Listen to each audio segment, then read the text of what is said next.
नमस्कार, मैं हूँ हेमंत चढ़ार और आप देख रहे हैं मध्य प्रदेश का number 1 news channel the Bahujan news Damoh MP। चलिए अब देखते हैं दमोह और मध्य प्रदेश की सभी मुख्य खबरें फटाफट अंदाज में।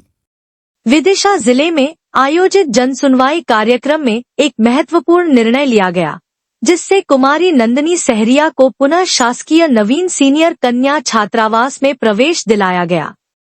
कलेक्टर अंशुल गुप्ता ने 29 अप्रैल को आयोजित जनसुनवाई में शिक्षा प्राप्ति की समस्या को गंभीरता से लिया और बालिका की शिक्षा बाधा को दूर करने के लिए त्वरित कार्रवाई की।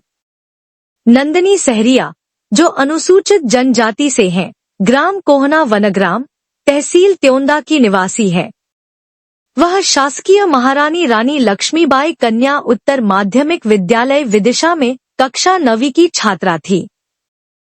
आवश्यक दस्तावेज समय पर न बनने के कारण उन्हें छात्रावास में प्रवेश नहीं मिल पाया था, जिससे उनकी पढ़ाई बाधित हुई।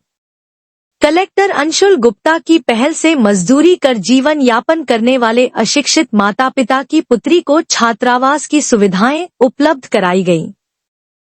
यह निर्णय शिक्षा के अधिकार को सुनिश्चित करने और समाज के कमजोर वर्गों को सहायता प्रदान करने की दिशा में एक महत्वपूर्ण कदम है। दमोह लोकसभा के सांसद राहुल सिंह लोधी की मेहनत से दुर्ग लालकुआं नैनीताल रेल सेवा 1 मई 2025 से शुरू होने जा रही है। यह ट्रेन छत्तीसगढ़ से नॉर्थ इंडिया के लिए सबसे छोटा मार्ग वाया दमोह सागर से होकर जाएगी, जो यात्रा को अधिक सुविधाजनक बनाएगी। यह ट्रेन दमोह स्टेशन से रात 9:32 पर प्रस्थान करेगी और अगले दिन सुबह 8 बजे मथुरा जंक्शन तथा शाम 6 बजे लालकुआं पहुंचेगी। यह समय सारणी दिल्ली, रुद्रपुर और नैनीताल जैसे प्रमुख शहरों तक यात्रा करने वालों के लिए आदर्श है। इस नई सेवा से दमोह के लोग रायपुर, झांसी, आगरा, दिल्ली, गाजियाबाद, मुरादाबाद, रुद्रपुर और अन्य महत्वपूर्ण स्टेशनों से जुड़ सकेंगे। यह कनेक्टिविटी पर्यटन, व्यापार और सांस्कृतिक आदान प्रदान के नए अवसर प्रदान करेगी। सांसद राहुल सिंह लोधी की कोशिशों ने दमोह लोकसभा को राष्ट्रीय स्तर पर नई पहचान दिलाई है। यह ट्रेन स्लीपर, जनरल और AC कोच के साथ यात्रियों की सुविधा सुनिश्चित करेगी। दमोह 29 अप्रैल 2025 जिले में सड़क सुरक्षा को लेकर प्रशासन ने महत्वपूर्ण कदम उठाया है। कलेक्टर सुधीर कुमार कोचर ने जानकारी दी है कि यदि जिले में किसी पुल पर रेलिंग नहीं है या वह क्षतिग्रस्त है, तो उसकी सूचना दमोह हेल्पलाइन नंबर 078123503000 पर दी जा सकती है। यह निर्णय दुर्घटनाओं को रोकने और नागरिकों की सुरक्षा सुनिश्चित करने के उद्देश्य से लिया गया है। आमजन से आग्रह किया गया है कि वह पुलों पर किसी भी प्रकार की सुरक्षा खामी को नजरअंदाज न करें, बल्कि तत्काल प्रशासन को सूचित करें, ताकि समय पर मरम्मत या निर्माण की कार्रवाई की जा सके। कलेक्टर कोचर ने बताया कि प्राप्त सूचनाओं पर संबंधित विभागीय अमला त्वरित निरीक्षण करेगा और आवश्यक सुधार सुनिश्चित करेगा। यह पहल जिले में सड़क संरचना को सुरक्षित और दुर्घटनारहित बनाने की दिशा में बड़ा कदम मानी जा रही है। दमोह जिले में सीमांकन, नामांतरण और बंटवारे के अविवादित मामलों का समाधान 1 से 31 मई तक राजस्व रिकॉर्ड अपडेट का विशेष अभियान भी शुरू।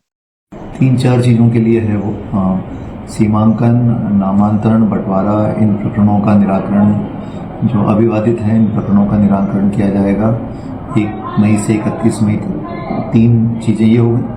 और इसके अलावा चौथा जो है, जितनी परिसंपत्तियां हैं जो राजस्व रिकॉर्ड में दर्ज नहीं हो पाई, जैसे तालाब हैं, जैसे कुएं हैं, जैसे विभागीय भवन हैं, अलग अलग परिसंपत्तियां हैं जो अलग अलग विभागों की हैं, लेकिन राजस्व रिकॉर्ड में उनके नाम पर दर्ज नहीं, या फिर ऐसी भूमियां हैं जिसमें कि हमने भूअर्जन कर लिया है, भूअर्जन का पैसा लोगों को दे दिया है, लेकिन आज भी वो उन्हीं लोगों के नाम पर चढ़ी हुई है। तो इन सबको राजस्व रिकॉर्ड में दर्ज कराने का पूरा अभियान ये चल रहा है।